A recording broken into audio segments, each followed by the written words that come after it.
জনাব মাহমুদুর রহমান আলোচনায় অংশগ্রহণ করছেন। জনাব মাহমুদুর রহমান।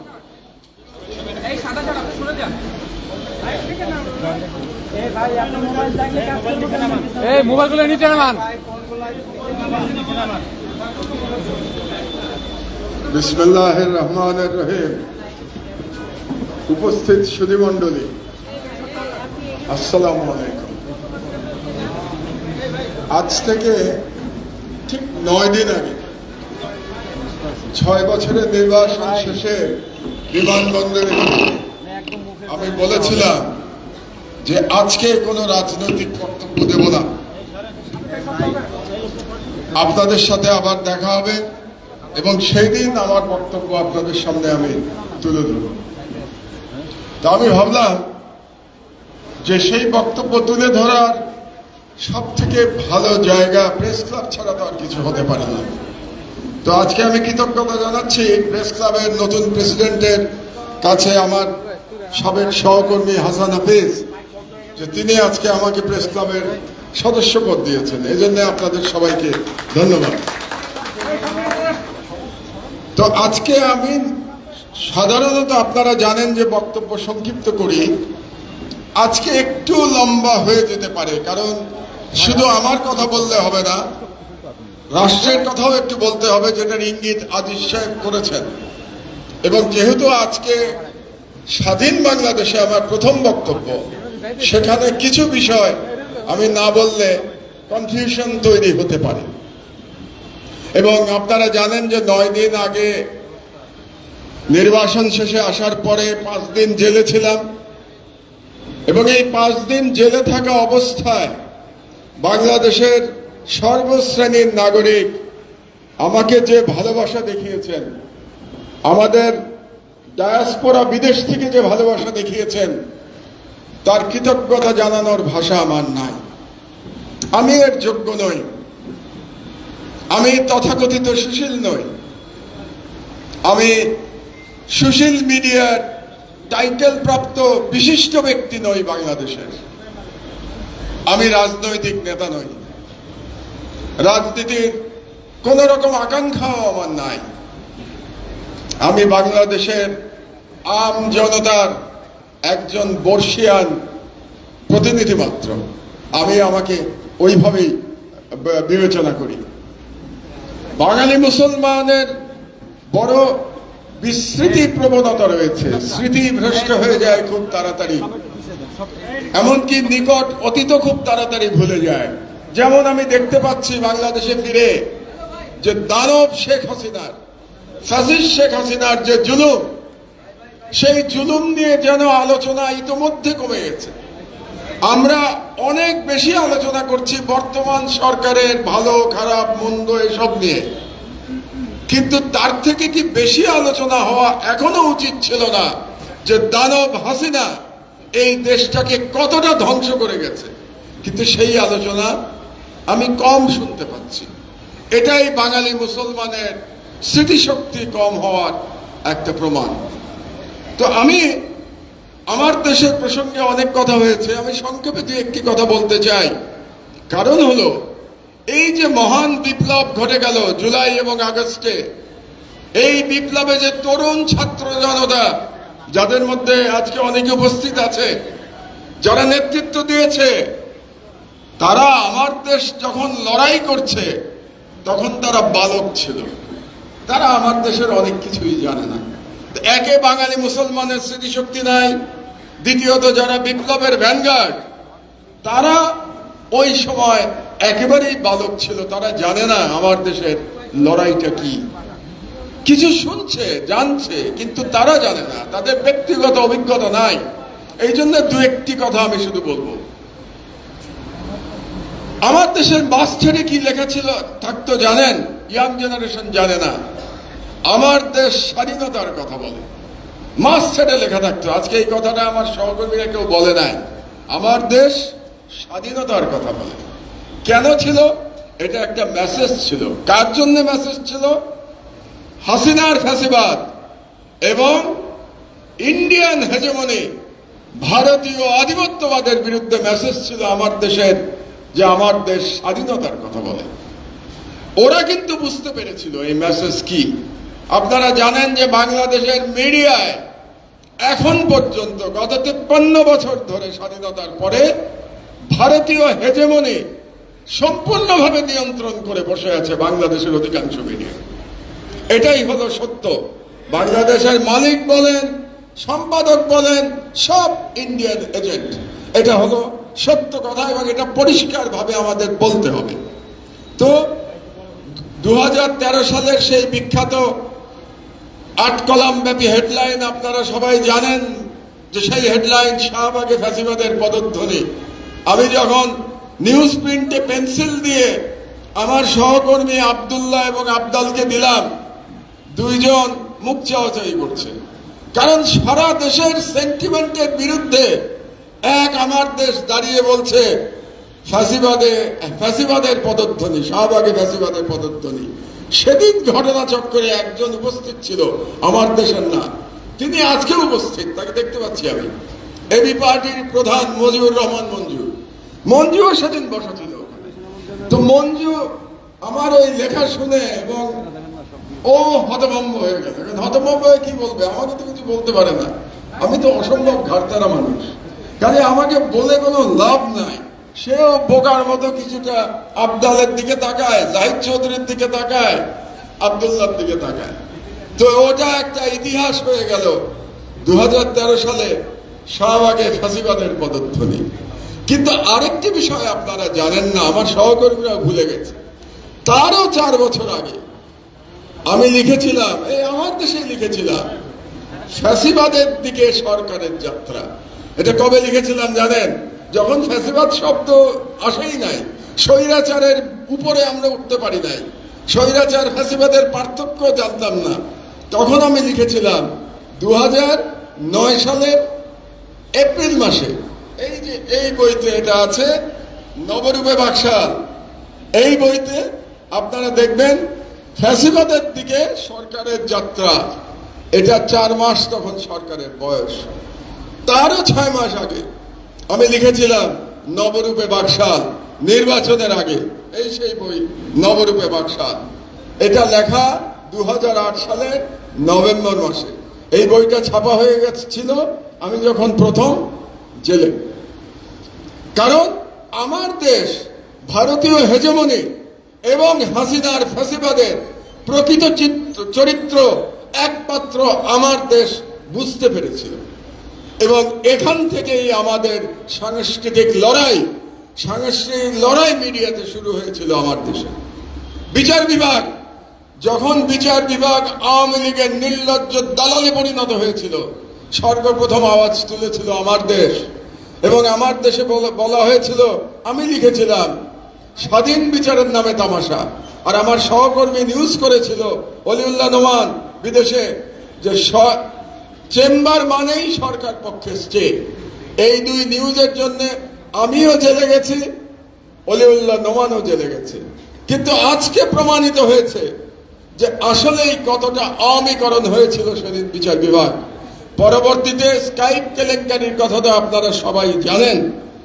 আপনাদেরকে একটা মনে করিয়ে দিই, বাংলাদেশের মিডিয়ার ইতিহাসে, এখানে আপনারা সবাই প্রবীণ সম্পাদক, সাংবাদিকরা বসে আছেন, মিডিয়ার ইতিহাসে আমাকে একটা নজির দেখান ইনভেস্টিগেটিভ জার্নালিজমের ইতিহাসে স্কাইপ কেলেঙ্কারির থেকে বড় কোন ইনভেস্টিগেটিভ জার্নালিজম আজ পর্যন্ত হয়েছে কিনা।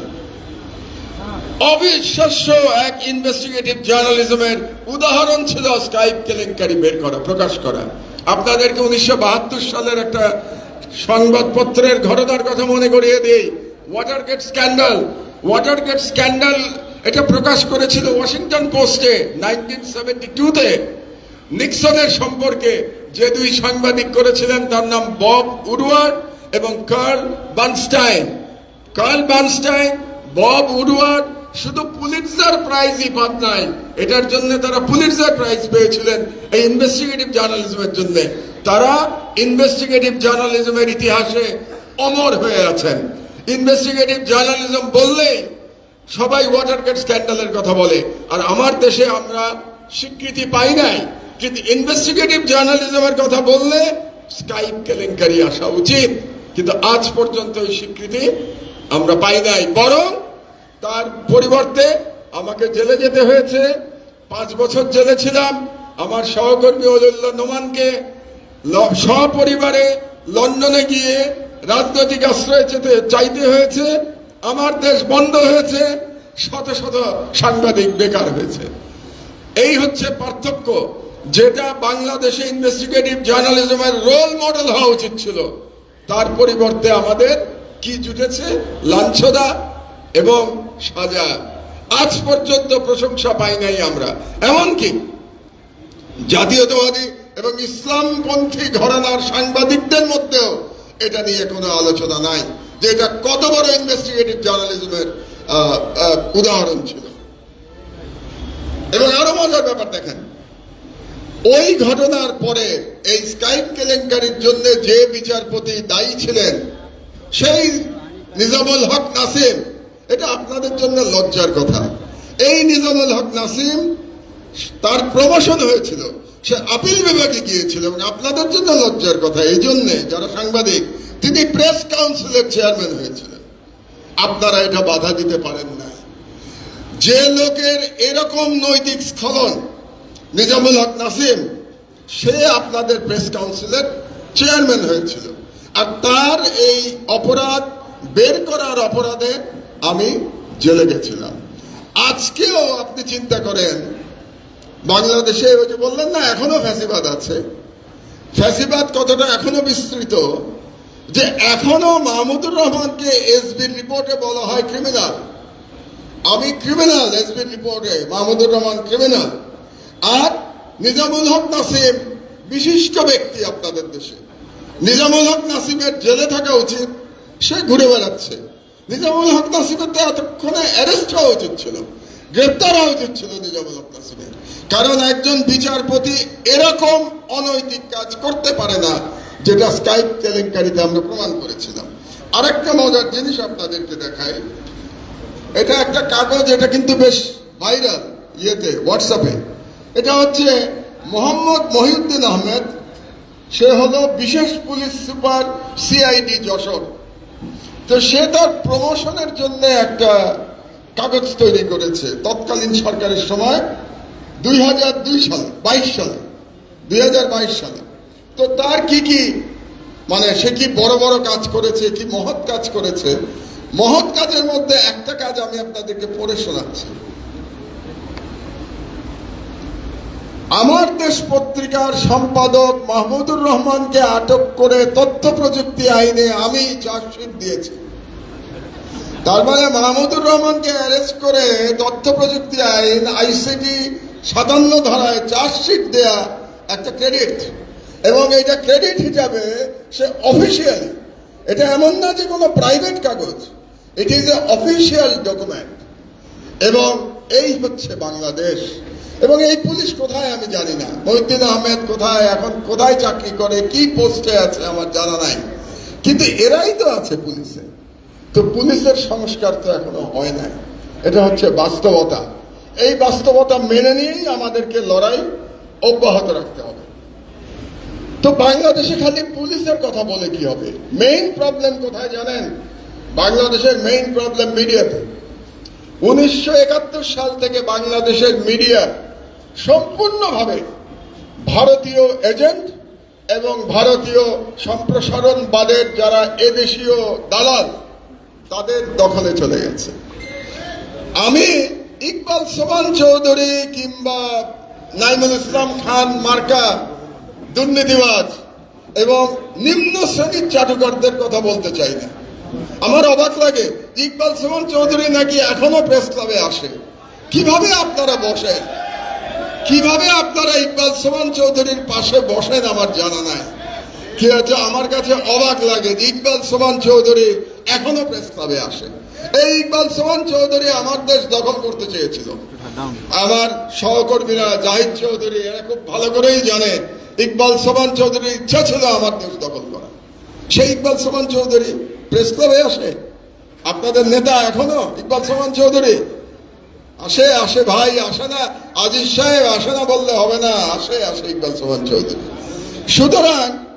সুতরাং এদের কথা না হয় বাদই দিলাম, আপনাদেরকে এক সুশীল সম্পাদকের লেখা থেকে একটু পড়ে শোনাতে চাচ্ছি।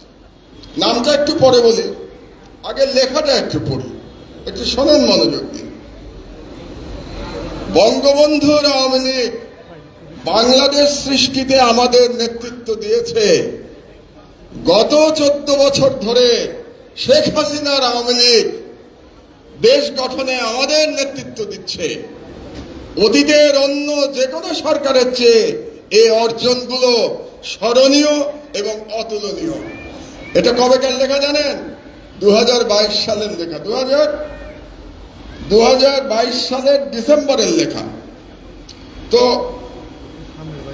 কি এই অর্জনগুলো শেখ হাসিনার অর্জন নাকি অতুলনীয় এবং স্মরণীয়? তাহলে এটা একজন সম্পাদক, এখনই আমি নাম বলবো আপনাদেরকে, এই সম্পাদকরা হলো আপনাদের সমাজের মাথা, আপনাদের সাংবাদিক সমাজের মাথা। এই স্বাধীনতার পরে, এই স্বাধীনতা যেটা শহীদের রক্তের উপর দিয়ে যে সরকার গঠিত হয়েছে, সেই সরকারের সঙ্গে প্রথম যে সম্পাদক পরিষদ দেখা করতে গিয়েছে, সেই সম্পাদক পরিষদের নেতৃত্ব দিয়েছে এই সম্পাদক। এটাতে আপনাদের লজ্জা হওয়া উচিত। এবং এই সম্পাদকের নাম হচ্ছে মাহফুজ আনাম। তো মাহফুজ আনাম এখনো আপনাদের নেতা, আপনাদের সম্পাদক পরিষদের নেতা। তো মাহফুজ আনামের ব্যাকগ্রাউন্ড কি? আপনারা যে বললেন আজিজ সাহেব ফ্যাসিবাদ মুক্ত দেখতে চান সরকারকে, আগে আপনাদের মিডিয়া ফ্যাসিবাদ মুক্ত করেন। যদি সাহস থাকে মাহফুজ আনামের সামনে গিয়ে বলেন আপনাকে ক্ষমা চাইতে হবে এই লেখার জন্য, তারপরে আপনারা সরকারকে বলতে পারবেন যে আপনারা প্রশাসন মিডিয়া কি বলে ফ্যাসিবাদ মুক্ত করেন। আগে মিডিয়া ফ্যাসিবাদ আপনারা মুক্ত করে নেন। তো এখন এই যে মিডিয়া, এই মিডিয়ার ন্যারেটিভ কি ছিল? এই মিডিয়ার ন্যারেটিভ ছিল মৌলবাদ এবং ইসলামী জঙ্গিবাদ। এই দুটো শব্দ ফেরি করে এই মিডিয়া বাংলাদেশে একটা অ্যান্টি ইসলামিক, বাঙালি মুসলমানের ঐতিহ্য, বাঙালি মুসলমানের সংস্কৃতির বিরুদ্ধে একটা আবহ তৈরি করেছে বাংলাদেশে। এই মিডিয়া দুটো শব্দ ব্যবহার করে, মৌলবাদ এবং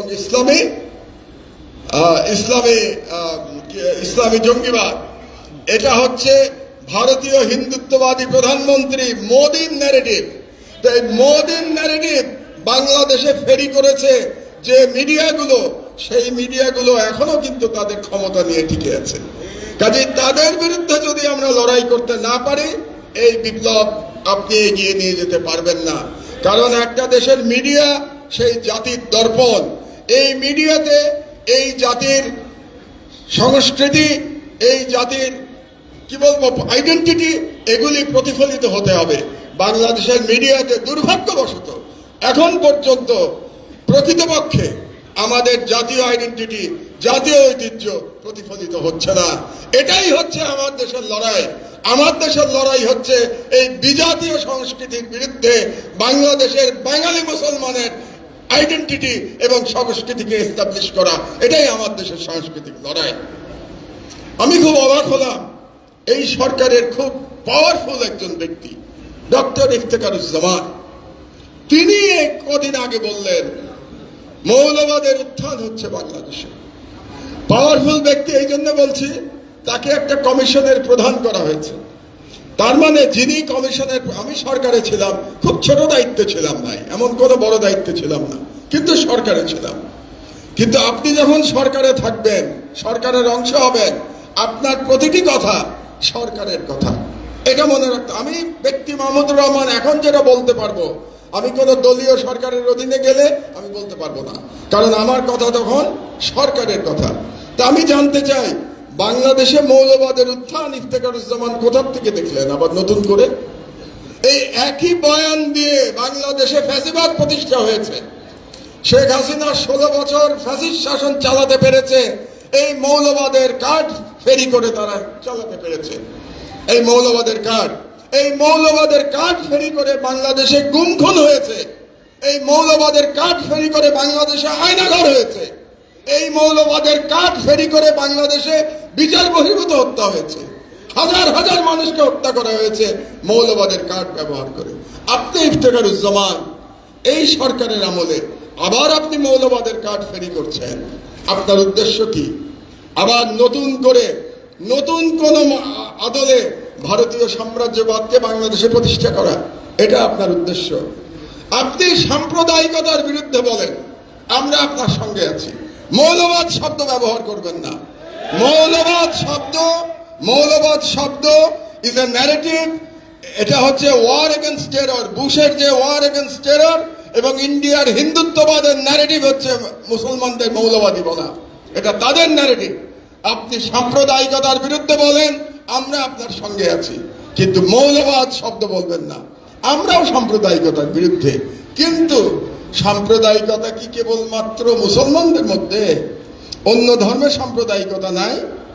আপনার এই যে এত বড় একটা প্রতিষ্ঠান বাংলাদেশের হিন্দু বৌদ্ধ খ্রিস্টান পরিষদ, এটা তো একটা প্রকাশ্য সাম্প্রদায়িক সংগঠন। তাহলে তার বিরুদ্ধে তো আপনি কখনো বলেন না। তার নামের মধ্যেই তো সাম্প্রদায়িকতা, হিন্দু বৌদ্ধ খ্রিস্টান ঐক্য পরিষদ। এটা তো by name is a communal organization. আপনি সকল সাম্প্রদায়িকতার বিরুদ্ধে বলেন, আমরা আপনার সঙ্গে আছি। কাজেই আমি সরকারকে সাবধান করতে চাই, সতর্ক করতে চাই, মৌলবাদের কার্ড আবার নতুন করে খেলবেন না বাংলাদেশে। আর অতি ইসলামিস্টদের সম্পর্কেও আমার কিছু কথা আছে। অতি ইসলামিস্ট হবেন না। 16 বছরের ফ্যাসিবাদী সরকারের আমলে আপনারা লড়াই করতে পারেন নাই। এখন একটা পরিবর্তন সাধিত হয়েছে, ফ্যাসিবাদের পতন ঘটেছে। আপনারা অতি ইসলামিস্ট হয়ে বাড়াবাড়ি করবেন না। বাড়াবাড়ি করলে বাংলাদেশের ইমেজ নষ্ট হবে, ভাবমূর্তি নষ্ট হবে। এবং অতি ইসলামিস্ট যারা বাড়াবাড়ি করছেন দুর্গাপূজা নিয়ে, কিংবা অন্য ধর্মের মানুষ নিয়ে, কিংবা আস্তিক আর নাস্তিক নিয়ে যারা বাড়াবাড়ি করছেন, তাদেরকে আমি বলে রাখছি, আপনারাও প্রতারণ করে আপনারা ভারতীয় যে তাদের যে কৌশল, সেটা আপনারা বাস্তবায়ন করছেন। কাজে আমাদেরকে সতর্ক থাকতে হবে। যেমন করে আমরা ইফতেখারুজ্জামানের মৌলবাদী কার্ডের প্রতিবাদ করব, সেরকম করে আমরা অতি ইসলামিস্টদেরও আমরা প্রতিহত করব।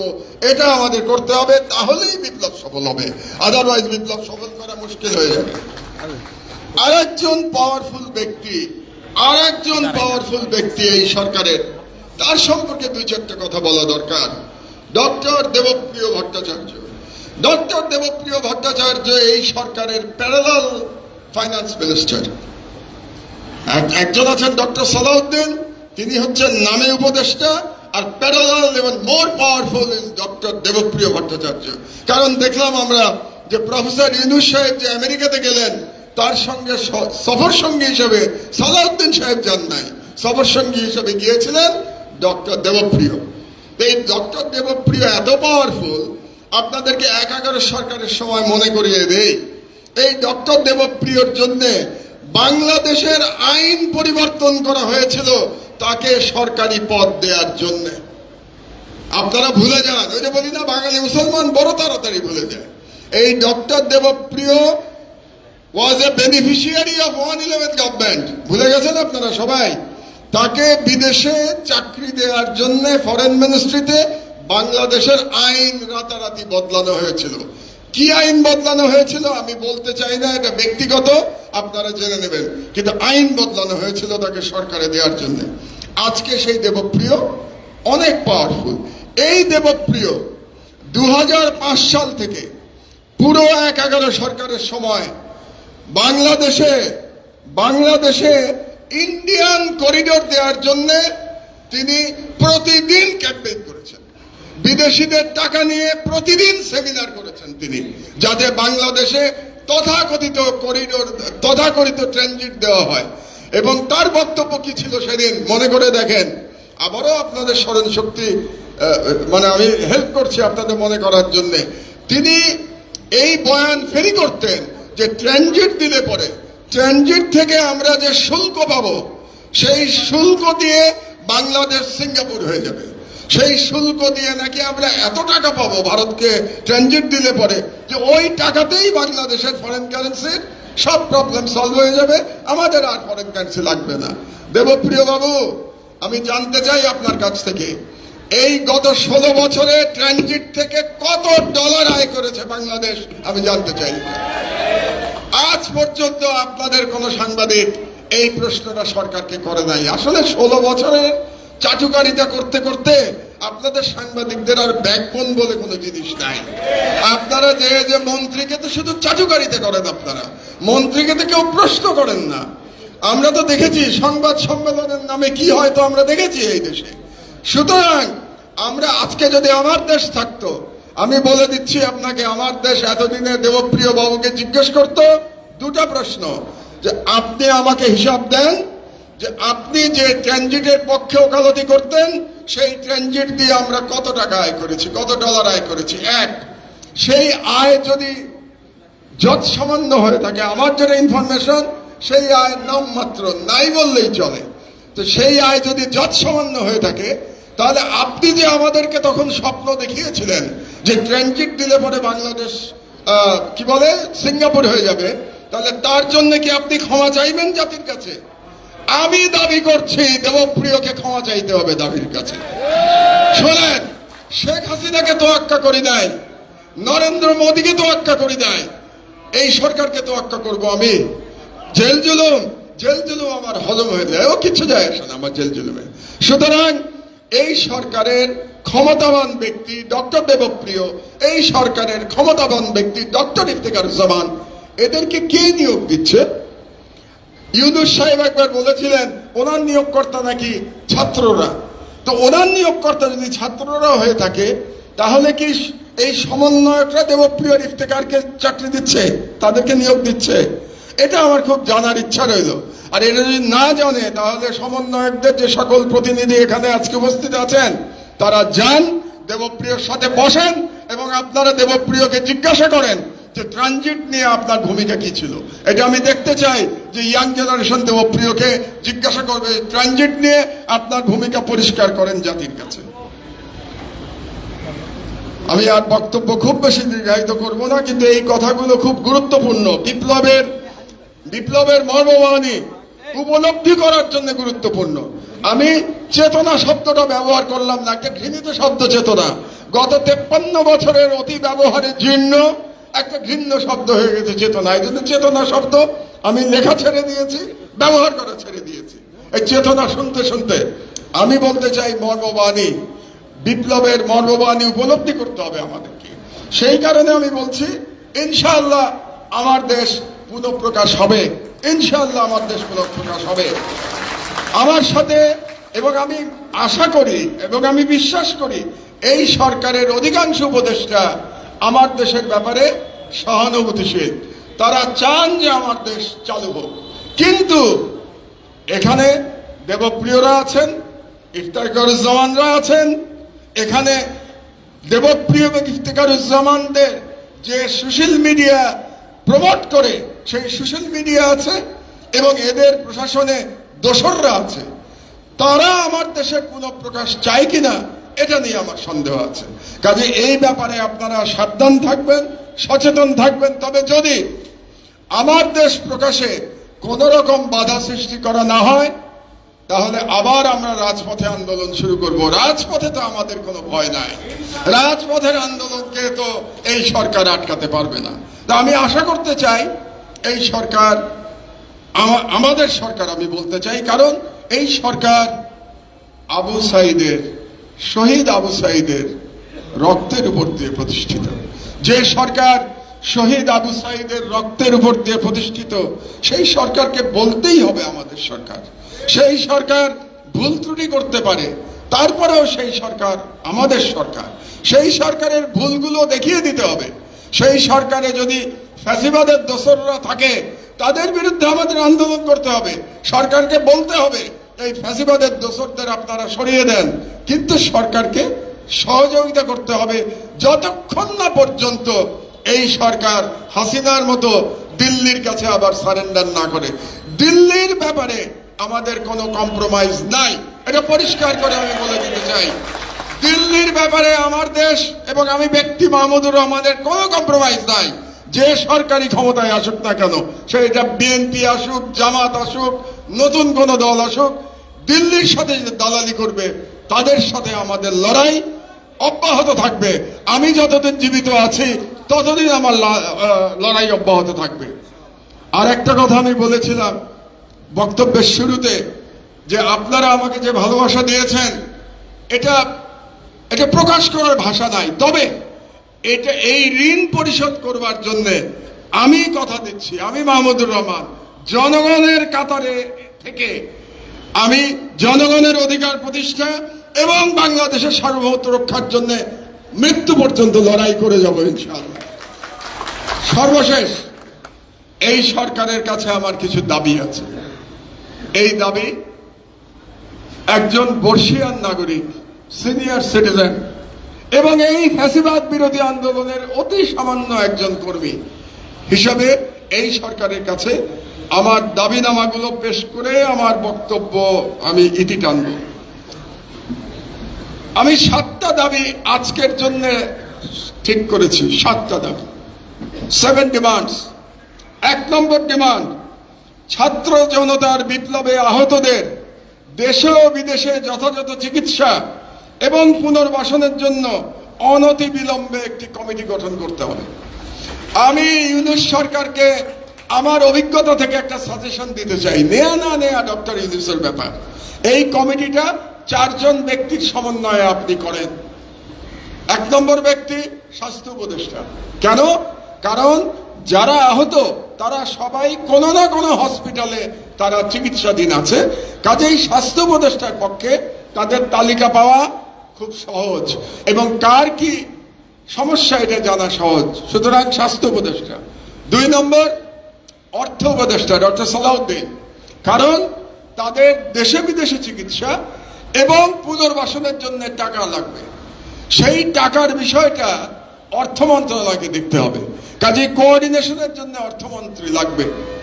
স্বাস্থ্য উপদেষ্টা, অর্থ উপদেষ্টা। 3 নম্বর শুনলে আপনারা একটু চমকে উঠবেন, শিল্প এবং গণপূর্ত উপদেষ্টা।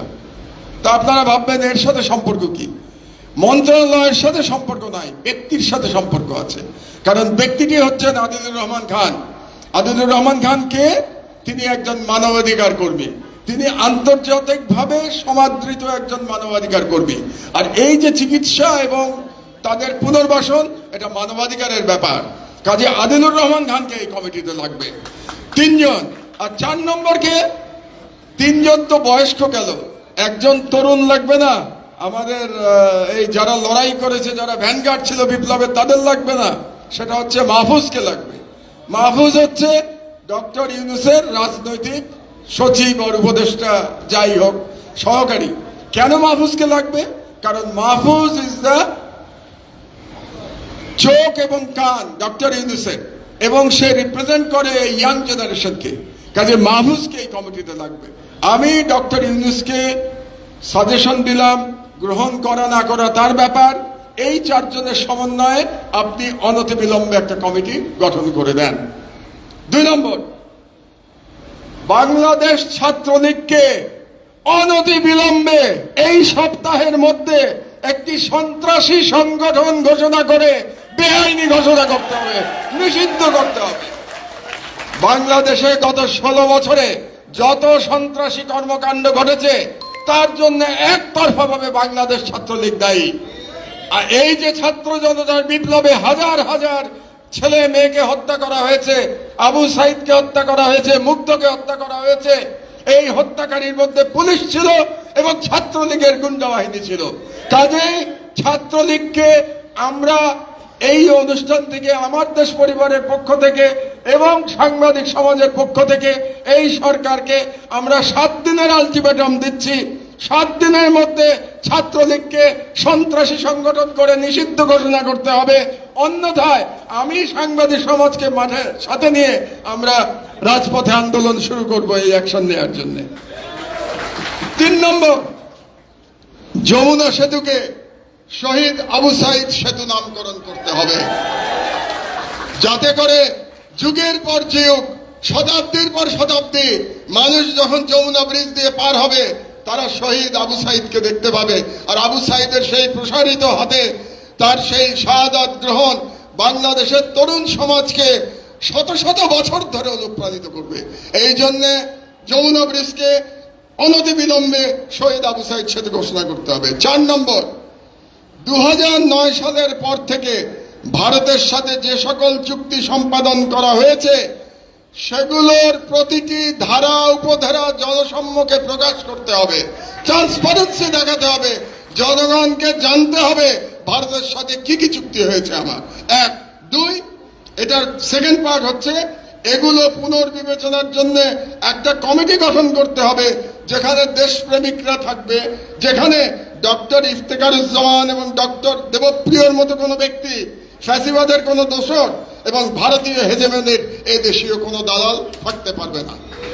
5 নম্বর দাবি, বঙ্গবন্ধু অ্যাভিনিউকে আমাদের পাশে শহীদ আবরার অ্যাভিনিউ নামকরণ করতে হবে। কারণ আপনাদের বুঝতে হবে এই ছাত্র জনতার বিপ্লব শুরু হয়েছে শহীদ আবরারের শাহাদাতের মধ্য দিয়ে। এই ছাত্র জনতার ইন্ডিয়ান হেজেমনি বিরোধী বিপ্লব শুরু হয়েছে। এই বিপ্লবের জন্য তার নাম বঙ্গবন্ধু অ্যাভিনিউ থাকতে পারবে না এখানে, এটা শহীদ আবরার অ্যাভিনিউ করতে হবে। আর শেখ মুজিবুর রহমানকে মনে রাখতে হবে আপনাদেরকে, আপনারা যারা শেখ মুজিবুর রহমান সম্পর্কে এক ধরনের সফটনেস আপনাদের মধ্যে আছে, আপনাদের মনে রাখতে হবে শেখ মুজিবুর রহমান স্বাধীন বাংলাদেশের প্রথম স্বৈরাচারী নেতা এবং শেখ মুজিবুর রহমান ফ্যাসিস্ট শেখ হাসিনার ফ্যাসিবাদের আইকন। একটা ফ্যাসিবাদ উত্তর বাংলাদেশে কোন ফ্যাসিবাদের আইকনের নামে কোন স্থাপনা থাকতে পারবে না। পরিষ্কার কথা আমাদের, শেখ মুজিবুর রহমানকে আমরা ফ্যাসিবাদের আইকন হিসাবেই দেখি এবং এর জন্য যদি কেউ দায়ী থাকে সে শেখ হাসিনা নিজে দায়ী, কারণ 16 বছর ধরে সে শেখ মুজিবকে সর্বত্র ফ্যাসিবাদের আইকন হিসাবে প্রতিষ্ঠিত করেছে। 6 নম্বর দাবি, ওয়ার্ল্ড হেলথ অর্গানাইজেশন থেকে ফ্যাসিস্ট হাসিনার কন্যা সাইমা ওয়াজেদ পুতুলের নমিনেশন অনতি বিলম্বে প্রত্যাহার করতে হবে। কারণ এই পুতুলকে নমিনেশন দেয়া হয়েছিল জালিয়াতির মাধ্যমে প্রথমত, আর দ্বিতীয়ত অনেকে বলে থাকেন যে এটা তো ওয়ার্ল্ড হেলথ অর্গানাইজেশনের ব্যাপার, আমরা যদি নমিনেশন উইথড্র করি তাহলেও হয়তো তারা তার পদ থেকে সরাবে না, কিন্তু সেটা ভিন্ন প্রসঙ্গ। ওয়ার্ল্ড হেলথ অর্গানাইজেশন সরাবে কি সরাবে না এটা তাদের ব্যাপার, কিন্তু আপনি সরকার, এই বিপ্লবোত্তর ডক্টর ইউনূসের সরকার, আপনাকে সিগন্যাল দিতে হবে, মেসেজ দিতে হবে, এটাকে আপনাকে মেসেজ হিসাবে ধরতে হবে যে বাংলাদেশ সরকার পুতুলের নমিনেশন WHO তে প্রত্যাহার করে দিয়েছে। এটা হচ্ছে আমার 6 নম্বর দাবি। আর নাম্বার 7, আমি এবার জেলে গিয়ে 2 জন ব্যক্তি যারা জেলে মারা গেছেন তাদের মৃত্যু নিয়ে এই 5 দিনে অনেক কথা শুনে এসেছি।